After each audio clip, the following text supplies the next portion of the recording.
Alex, they quite often say, don't they, that replays are completely different to the original tie, and in the original tie on Saturday, you very nearly booked your place in the fourth qualifying round, and tonight, unfortunately, you came undone against a Bath team that probably showed how much power they've got in their squad. Yeah, strong side to play against. I mean, I think over the course of 2 games, if you're in Bath's dressing room, you'd probably expect to beat us. And for us, maybe I don't think we got a bit of false hope from Saturday, but we certainly did well enough on Saturday to get a result out of the game. Hence the replay tonight. But yeah, we were just a little bit naive tonight, and maybe the golfing class showed over the case of 3 days between the games and took it out of our legs a bit. It was such a monumental effort on Saturday to get a 2-2 draw, and then be in that position tonight. We started a little bit sloppy and one down early, always difficult. But I was pleased with the second half. We came back into it's nice to get a goal, at least put that on the sheet. But yeah, we were just a little bit off it. And to be fair, Bath showed their class. And they started the game really brightly, didn't they? Did that sort of take you by surprise almost, because they instantly put you on the back foot, and of course the goal was almost like a double hit? Yeah, I don't think it seemingly took us by surprise. I mean, it didn't take me by surprise in the fact that having played against them Saturday, knew they'd come out, they'd seen us. Obviously, they've played against us. They probably gained a bit of respect, I think, on Saturday from them, which I think was always there. But then I think they knew exactly what to do, and they came and did a good job on us tonight. All over the park, they were stronger in certain areas. And we weren't allowed to settle, and we didn't get our chance. To really threaten their keeper massively. Of course, after last year's fairy tale run, where you got to the first round and this place was packed with TV cameras here against Port Vale, this year it has actually still been quite a good run. Just perhaps maybe you haven't reached the glamour stages of the first round. It's fantastic. If you think we've played against 3 teams from higher leagues, and out of those opposition we've only lost one of those games, and that was tonight.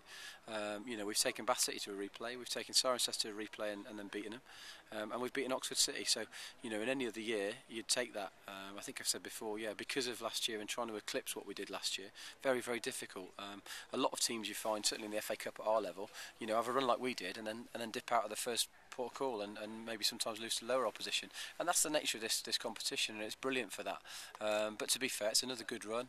It's a few quid in the bank. It's just disappointing because I think Saturday we'd hoped, putting in a performance like we did on Saturday, that we could maybe cause an upset tonight, because let's be honest, even bringing them back here, it was still going to be a massive upset if we beat Bath City from Conference South.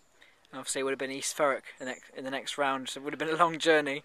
But how would you have fancied your chances if you'd gone there? Because I'm sure Bath will now think they've got a good chance. It's difficult. I mean, going back, I've been to East Thurrock. I went there with Gloucester the year we got promoted in the trophy, I think, and we lost 4-2. It's not a great place to go from this part of the world. It is a long trip, but Bath will prepare right, and I'm sure they'll go there having them watched and be well prepared for what lies ahead. I mean, for us, it wouldn't have been any problem. But ultimately, if you're not in the draw and you're not there, you can wax lyrical about where we'd get, and no doubt our lads might say whoever wins that tie gets into the first round, whoever they play, and follow it through to whoever wins the final. But it is, it's this competition does that. It's what dreams are made of sometimes, and last year proved that for us. Unfortunately, just a little bit too far for us. And of course, last year when you were on your FA Cup run, league form was hampered slightly. You weren't doing too well in the Southern League. Bit of a contrast this year because you're actually going quite well in the league. So although you're disappointed by tonight's result and performance, actually it's not like you're going back to a league campaign which you need to rescue. You're going back to a league campaign where you're on. You got your foot down on the pedal. I mean, to be fair, me and John have just said that in the dressing room. We're in a better position than we were last year.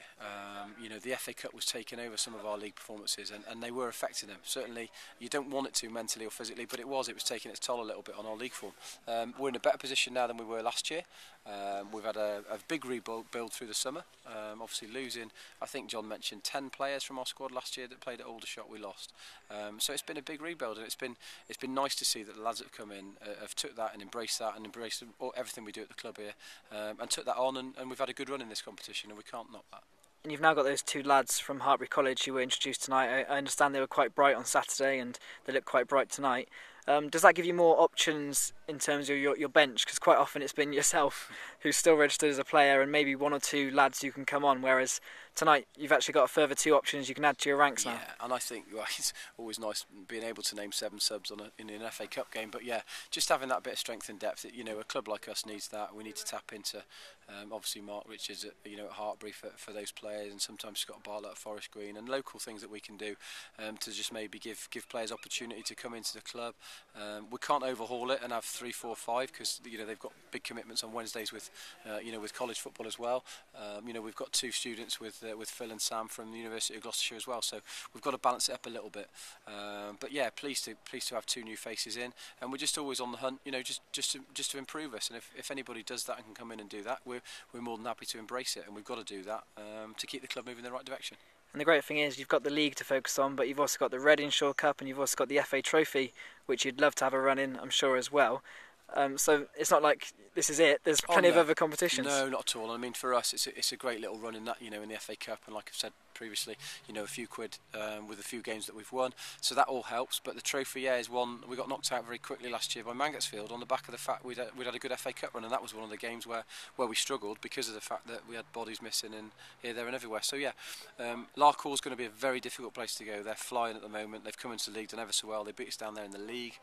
They've had a couple of great results recently, and it will be, it's not going to be an easy task.